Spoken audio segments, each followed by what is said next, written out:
Hello and welcome back. This is the week 11 lecture. I had to think for a minute, remember what week we're in. So, this is a pretty important week for us and it's a busy week. We actually need to do two separate things. So, as many of you probably know by now, SA3 is due at the end of this week. So, let me just say a few things about SA3 right now, and then at the end of lecture, we'll take a look at the outline for SA3 that I posted in this week's module.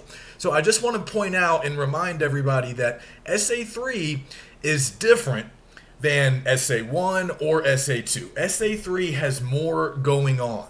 So we are incorporating a lot of different writing strategies or techniques. That's what makes SA3 different from our first two essay projects. So with SA1, that was just a narrative with some description thrown in. SA2 was just a particular type of analysis. We weren't really doing anything else. But in SA3, we are combining several different things. So as you've probably noticed, SA3 is called the comparative analysis. It is a compare and contrast essay.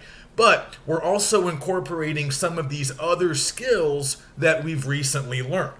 So going back to last week, we talked about examples and we talked about definitions. So we're going to be incorporating those concepts into SA3, and we're also going to be incorporating classification. That is the skill set that we will be discussing today. So I want to start with classification. It won't take long to discuss because it's pretty straightforward, pretty easy to understand. And once we're clear on classification, we will turn our attention to the outline, and I'll just give you a few tips as you get started on SA3. So all the info you need about classification is in the week 11 overview, but I just kind of want to go over it quickly just to make sure that we understand what it is and why it matters. So like a lot of these other styles or writing techniques that we've been learning about, classification helps us to do things. It helps us to accomplish larger goals. So we often use classification as a way to name things, remember things, and discuss things with others. So by putting individual things into larger groups or categories, we're then better able to talk about them. We can sort of make more general statements about shared characteristics or shared qualities that we might see in particular groups or particular categories. And also, as you can probably guess, when we're doing comparison work, when we're comparing one thing to another, we often need to classify those things. What groups do they belong to? Are they in the same basic group or category, or do they belong to two different groups or categories? These are important things for us as we proceed with our comparative analysis. So often we can use classification to help us explain a particular pattern or to point out key characteristics in a particular subject that many people might not ordinarily notice. So again, this is just another tool of analysis. By defining things, by providing examples, and by classifying things, we're just giving ourselves more to do. We can make more points. We can provide more explanations. We can offer more detail. So all of these skills will help us when we are conducting our comparative analysis. So as I say in the overview, classifying is pretty easy. I don't say that, but you can probably tell. We do this all the time, a lot like defining, a lot like providing examples. We classify things all the time. In everyday conversation, it's a pretty natural skill that most of us have already developed. But just to remember, there is kind of a three-step process that we typically follow. We might not always think about each one of these steps, but we're often doing them in some form or another. So typically we start by separating things based on their key elements or qualities or characteristics. So this should kind of remind you of what we were talking about back with SA2, the process analysis. We talked about breaking things down into their individual parts or elements so we are better equipped to analyze them, explain them, show how they work. Well, classifying kind of operates on a similar principle. If we're going to classify or categorize certain things, we have to look at their individual elements. We have to look at their specific qualities and characteristics. And we need to do that for all of the subjects that we're classifying so we can make decisions about where to put these things, what groups to put these things in. So we start by sort of breaking these big things down into smaller individual elements that we can examine and think more about. Step 2 is to look for similarities among those elements. So if we have a group of things that we're trying to classify, once we break them down into their individual elements, we're going to see similarities that sort of link things together. And that's ultimately how we're going to make our decisions about classification. We're going to classify or group our things, our subjects, based on those similarities in the elements that we've already identified. So obviously we're going to put like with like.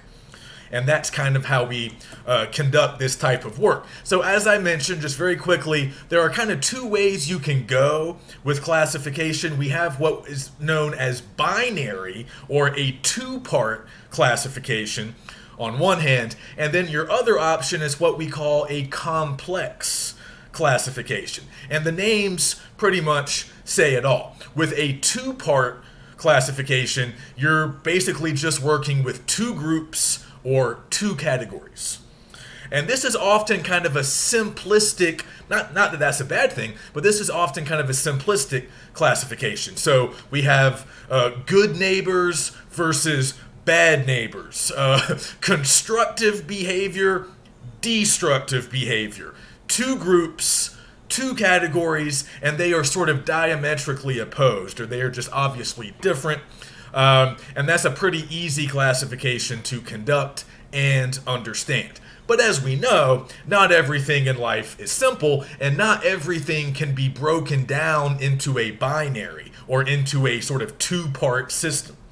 So when we're classifying some things, particularly when we're classifying art, which is what we're going to be doing, at least to some extent, in Essay 3, we're going to find that we can't really get by with just two categories.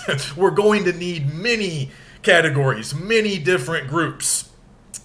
So that's where the complex name comes in. We're obviously going to have several different categories that all have individual things or subjects within them. All right, so either way can work. It kind of depends on how you're approaching your subjects and how you're sort of organizing things. But just keep in mind that we can't always use a two-part or binary classification system. Sometimes things are just too messy. We need more groups. We need more categories. And the most important thing that I wanted to reiterate here in lecture is this concept, the principle of classification. All right. This is a little difficult to understand for some, but I want you to think a little bit, once again, about Essay 2. Think about our framework of analysis. That's kind of what this is. The principle of classification is basically just the thing that you're using to sort of conduct the classification itself, right? So this is the thing that determines some of these different groups or different categories. This is the thing that separates one group from another. So when you're looking at those elements, when you're trying to find similarities, you're always going to be operating with some kind of general principle. It's your focus, it's your angle, it's your particular approach, the thing that you are interested in. So remember, when we were talking about Essay 2, I told you that there's all kinds of different ways to analyze things. When you're conducting your analysis, you had to create your own framework, the things that you were most interested in, the elements or the parts that you were most interested in that you thought were the most important. You couldn't cover everything. You had to kind of narrow your focus and get specific about where you wanted to really dig in. So that's kind of what we're talking about here. Let me give you an example to kind of help illustrate this. So let's say we are classifying movies something that I like to do in my free time. We're going to need to pick a principle of classification so we know what we're looking for, so we know what our approach is, what our angle is. And we have a lot of choices, all right? There's all kinds of things we can examine in movies. 3 choices just for right now that we could look at would be, number 1, genre, or the type of movie, right? And we all know movie genres. I'm talking about comedies, action movies, horror movies like the ones we saw back in week 9. So we could use genre as our principle of classification. So we could use genre to help us create our categories. So when we're breaking these movies down and looking at their elements, we're ultimately going to be deciding, okay, which genres do these movies fall into? Okay, so that's one option, but we don't have to use genre. We could really pick virtually anything that is interesting or important to us. So if we're not really all that interested in genre, we could maybe go with place of origin. Maybe we're interested in where movies are made, where movies come from. Obviously, most of the movies that we watch are probably American, and most of the movies that a lot of people throughout the world watch are American. But we know that other countries make movies too. So we could classify movies based on their country of origin. So we could have a category for American movies, we could have a category for Canadian films, Mexican films, French films, German, Chinese, Australian, whatever we want. However many we want. There's a lot of countries, and a lot of them do make movies. So that would obviously be a very complex classification that we are putting together if that's our choice, because we're going to have a lot of different categories. We would also have a complex classification if we're thinking about genre, because there's more than just 2 genres, as we know. But if we want to keep things simple, we could choose a principle that might give us only 2 categories. So, for example, we could think about budget. The budgets of movies. How much did they cost to get made? So we might decide we're going to have a big budget category for all the big blockbusters, the Marvel movies, the action movies where they blow a lot of stuff up. I mean, these movies are very expensive to make. So we could have one category for our big budget blockbusters, and then we could have another category for low budget, kind of cheaper movies that don't require a lot of special effects or stunt people. Okay, so that might be a more simple classification where we really just have 2 categories and we put all of our individual subjects, all of our movies in one category or the other. So hopefully that makes sense. But just to kind of show you how this works in real life, I just want to run through what we did in my live class yesterday. I know a lot of you probably don't care, but just in case you're wondering how we might actually classify movies based on genre, because that's what we used in class, let me just list a few movies that my live students came up with, and then I'll just briefly talk about the categories that we came up with in order to classify them. So we kind of had holidays on our mind. People said The Nightmare Before Christmas, the Santa Claus movies with Tim Allen, where he's like a regular guy who turns out to be Santa. I haven't seen those. We also had the Charlie Brown Christmas and the Grinch. So, okay, people were kind of starting with holiday movies, but they also just all over the place. We got some war movies. We had The Purge, Grease, Avatar, Grown Ups, Finding Nemo, Pitch Perfect, and there were a few others. So we had all these different movies, and we decided that our principle of classification was going to be genre. So what we did, obviously, is we started by looking at elements, individual specific elements of all these movies, and basically that just meant looking at the qualities or characteristics of the movies. Which ones are funny? Which ones are scary? Which ones are about war? Which ones are have songs and dancing, because some of them did? Which ones are animated? Okay, we needed to think about that too. So by looking at elements, we were able to start thinking more about genre. And once we identified some key elements, scary, funny, animated, whatever, then we started looking at similarities. And that's how we were able to start actually classifying things like with like. So as you can guess, we had a holiday movie category.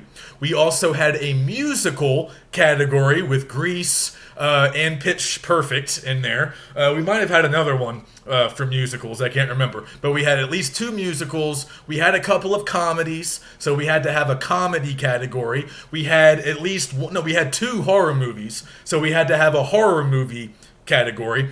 And because we had several animated films, we went ahead and created an animated category, and I think we had a war movie category as well. So this was a complex classification. We ended up with like 5 different categories. And another thing we noticed, this isn't terribly important right now, but we just noticed that a lot of these movies would actually fit into multiple categories. So for example, Nightmare Before Christmas is scary, so we wanted to put it as a horror film, but it's also a holiday film, so it kind of belonged in 2 different categories.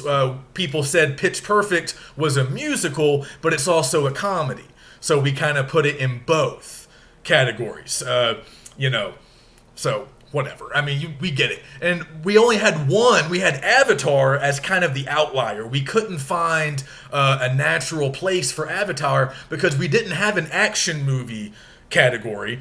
It didn't have a ton of similarities with a lot of the other movies that we were classifying, but one student pointed out that Avatar can kind of be considered a war movie, so we put it with the other war movies. And then somebody else mentioned that maybe we could just change the name of that category and say like action adventure, and that would include war movies, which are heavy on action, and it could also include Avatar.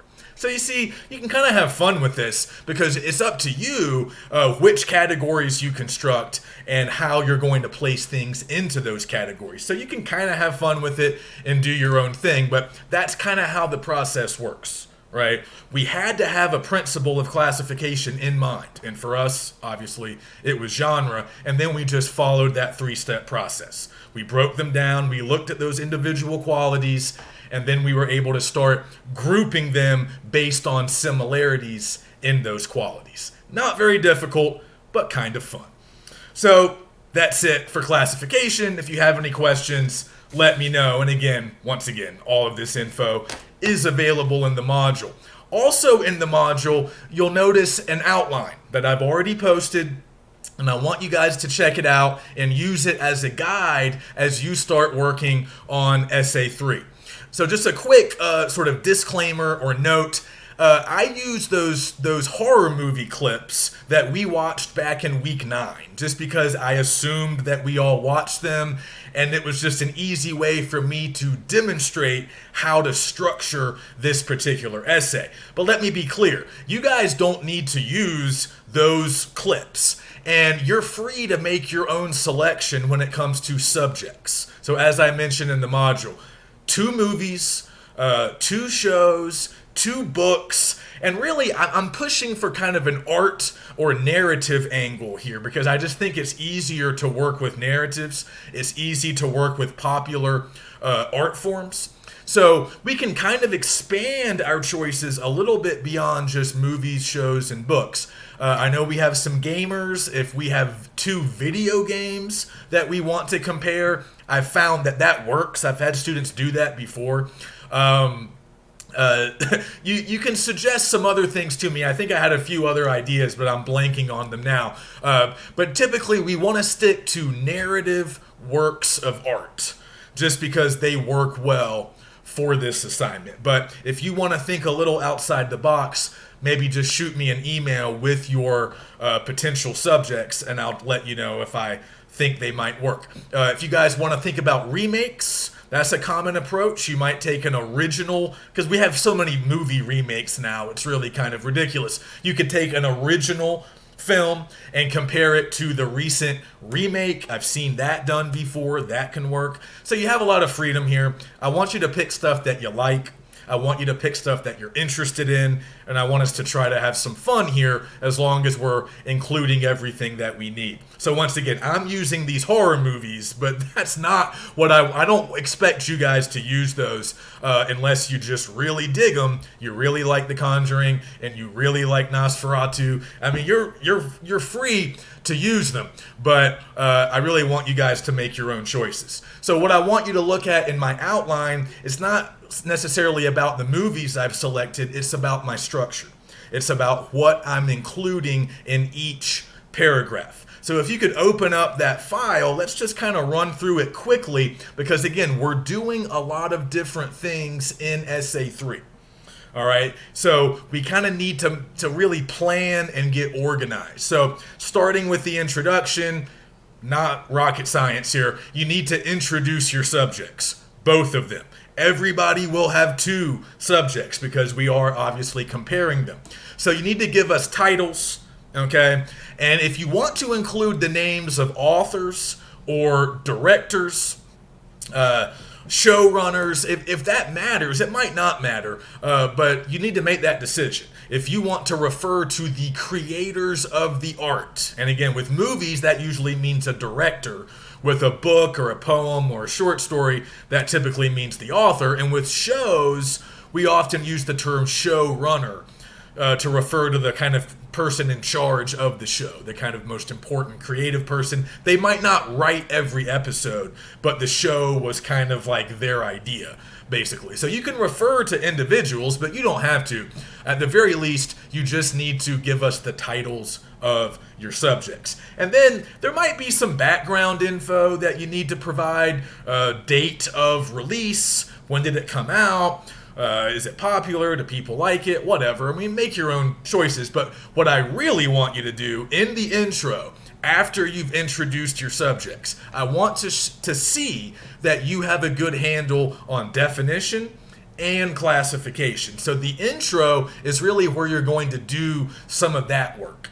So you need to define any key terms associated with your subjects. And I can't really tell you what key terms need to be defined because I don't know what your subjects are. If you have a question about what you need to define, you should email me and we can talk more about it. But again, I just want to see that we know how to do all of this stuff, all the stuff that we've been working on in this unit. So I want you to define important things about your subject, both subjects. And then I want you to classify both of your subjects, all right? And I've already kind of given you a nice model for how this can work with movies. Obviously, you will probably want to classify them based on genre. They might belong to the same group, which is fine. They might belong to 2 different groups, also fine, but you need to tell us what groups they're in and what larger categories they're in,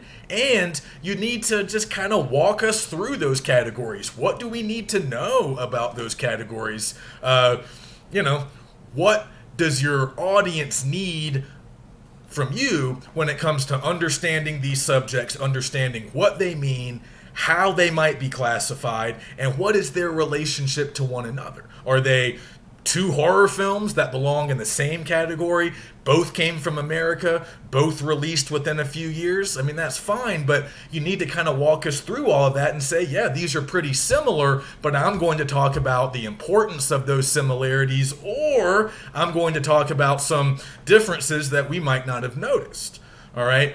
Conversely, you might need to kind of narrate our way through different categories. I got one movie in this group, another movie in this group. Here are a few things about these groups before we actually jump into our body paragraphs. Because the body paragraphs are really going to be largely focused on your points of comparison, but you can continue to define and classify at various points. You can do some of that work in your bodies, but I want everybody to do some of that up front in the intro as a way to explain these subjects to us.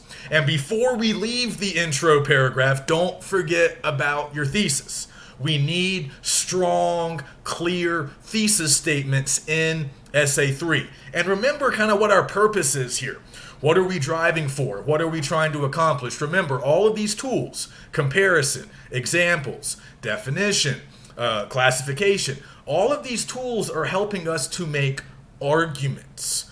All of these tools are helping us to accomplish larger goals. Okay, so we're not just comparing for the sake of comparing. We're not just defining and classifying for the sake of those things. We're using all of these skills to help us make a larger point or a larger argument about our subjects. And there's all kinds of different arguments that you can make.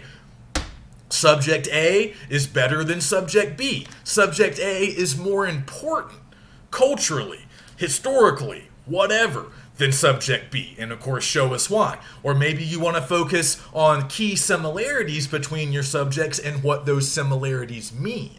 That's the move you guys have to make. It's not enough to just show me similarities and differences. You have to show me the significance of those similarities and differences. Why should I care? Why should I care that these two horror movies have certain interesting similarities or key differences? Why does it matter to anyone? If you don't answer that so what question, so what, why do I care, then you're not fully successful in your essay. So the thesis is important here. It was important in essay 2. Not all of us had a strong thesis in essay 2, so make sure that you pay attention to your thesis here in essay 3. Now, let's move on to the bodies. Again, you can see what we're doing. If you go back to week 9, you'll remember that we talked about points of comparison, right? So you can't just compare everything. And again, this is kind of like our framework for analysis. This is kind of like our principle of classification, just in the sense that it allows us to get focused. It allows us to get specific about what we're looking for and what we're trying to do. So with a comparison, you need to pick out, I would say, at least 3 specific, separate points of comparison. And as you can see here, I'm using my points of comparison to organize my body paragraphs. So the organizational structure that I've chosen in my outline is point by point. So we start with point of comparison number 1, which for me is music. And that's the first body paragraph. I'm going to talk about music in both movies in that first body paragraph. How does music work? What are the differences? What are the similarities? And again, as I'm doing this, I can continue to classify. I can make different groups of movie music if I want to, right? You can do whatever, as long as you're performing this kind of comparative analysis, right? What's important about the differences or similarities in the music? So walk us through all of that. How does the music set the mood? How are the moods different? How are the moods similar? But also, notice in the bodies, I want examples. This is how we bring examples to the party. I want specific examples. I don't just want summary. It's very important that you guys understand that. You need to offer specific examples of whatever you're talking about. So if you're talking about music, I want to know specific songs or specific scenes that feature orchestral music or whatever it is you're talking about. I want you to be specific. So my advice, if you're working with movies or shows, do not strictly rely on your memories. Maybe you haven't watched this movie in a while. Maybe it's been a couple of years. You're not going to remember everything. Now, you also can't cover everything in your essay. But what you should do before you really get started, and I know we're a little short on time, but go back and re-watch the movie. Rewatch the show, or a particular, with a show, oftentimes you might want to look at specific episodes. If you're comparing 2 shows, again, a show might run for 7, 8 years. That's a ton of stuff to cover. So you might want to refresh your memory on a few specific episodes or a few specific characters. And again, that's why points of comparison are so important, because we can't cover everything about our 2 subjects. So by choosing 3 specific areas that we want to examine, that allows us to kind of shrink things down to a more reasonable size. So, but again, don't rely on your memory. Go back and re-watch this stuff. And if you're working with written texts, go back and reread them. or at least reread parts of them. You might not have time to reread the whole thing, but go back and skim, go back and, flip back through it, read a little bit more about it before you jump into your actual writing process. So again, we don't have to go through all the bodies. My second point of comparison is acting. So in my second body, I'm going to talk about acting in both films.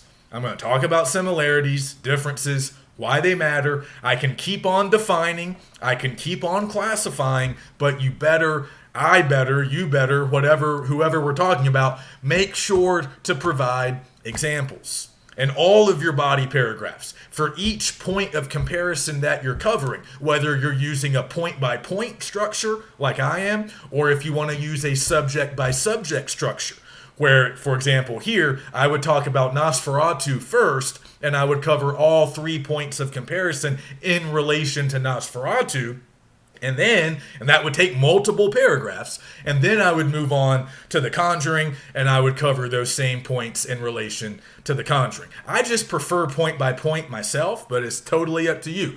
Either style works. Either structure works. All right, so again, for my second point of comparison, I'm providing specific examples, and then you'll notice that my final point of comparison is physical space. And if you just look at my outline, you'll notice that I have more bullet points for this one. I have more to talk about. I have more things that I'm interested in when it comes to this particular point of comparison. So I'm going to devote 2 body paragraphs to my third point of comparison. Remember, we don't want any single paragraph to be longer than 1 double-spaced page in our papers, right? We don't like long paragraphs. Super long paragraphs are difficult to read. You're trying to make your reader's life better and easier, not worse and harder. Okay? And I'm not just talking about me. I'm talking about any theoretical reader. Long paragraphs are hard to read. Don't make us read them. Okay, so if you have a lot to say about a particular point of comparison, devote 2 paragraphs to that point of comparison. Don't try to cram everything in to one epically long body. That's not a good strategy. All right, find a logical place to break it. So I have, 1, 2, 3, 4, I have 5 different bullet points, 5 different things that I want to discuss about physical space. So maybe I'll spend my body number 3 on the first 3 bullet points, and then once I get down to doorways and rooms framing the scenes and those final 2 bullet points, maybe that's going to be another paragraph, or maybe I'm offering examples in both, so I cover the first 2 bullet points in body 3, the second 2 bullet points in body 4, and I'm sprinkling examples throughout both of those bodies. That would be fine. Again, I know we're used to the 5-paragraph essay model that we all learned in high school, and we all probably did it at some point earlier in our careers. You might be able to get away with that for an essay of this length. You won't be able to with essay 4 because essay 4 is longer. But I don't recommend staying married to the 5-paragraph essay. The 5-paragraph essay was fine in high school. It's not always going to cut it at this level. Okay, so you might need a divorce from the 5-paragraph essay. It's not going to always be there for you at this level. Just know that. And then, of course, finally, my conclusion. I restate my thesis. I summarize the main points that I've been making. And, of course, if I have any final thoughts or observations, I should offer them there. So, again, just use my outline as a guide. You guys eventually need to make outlines of your own. So that's the final thing I want to discuss. Obviously, this is essay writing week, and typically I would devote the entire week to getting you guys started on essay 3, but I wanted to cover classification early in the week first. So we're a little tight.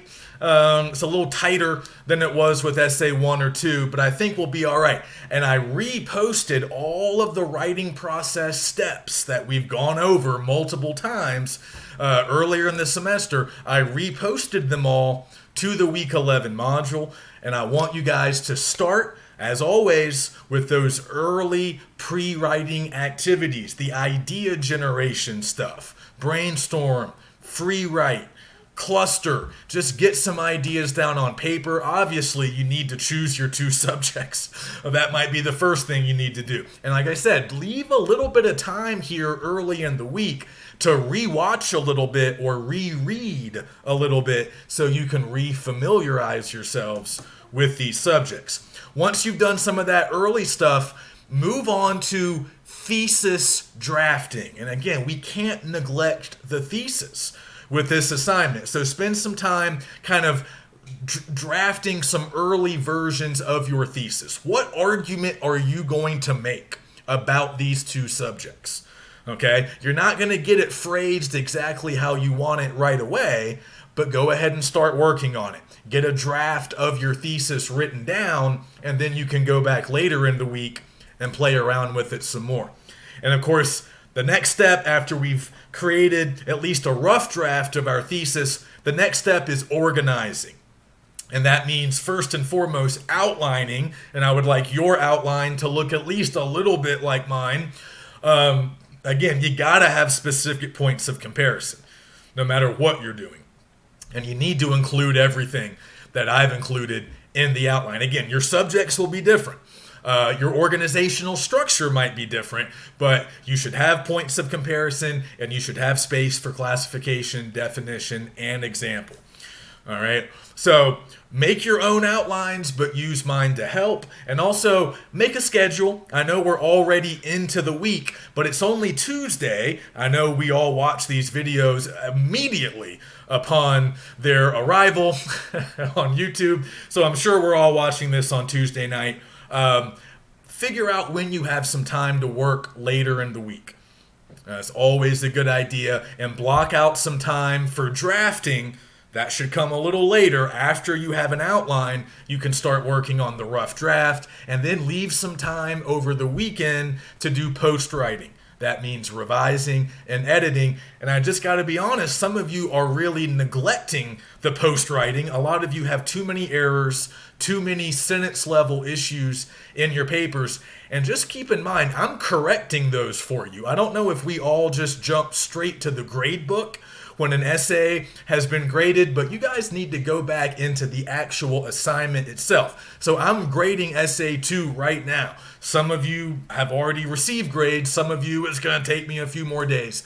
But as soon as you see that your grade's available, don't just look at the grade. I mean, I know that's what we care about first and foremost, but go back into the assignment. I'm giving you a lot of feedback, and it, of course, crushes my soul just a little when the mistakes that I corrected and explained on essay 1 and essay 2 show up yet again on essay 3.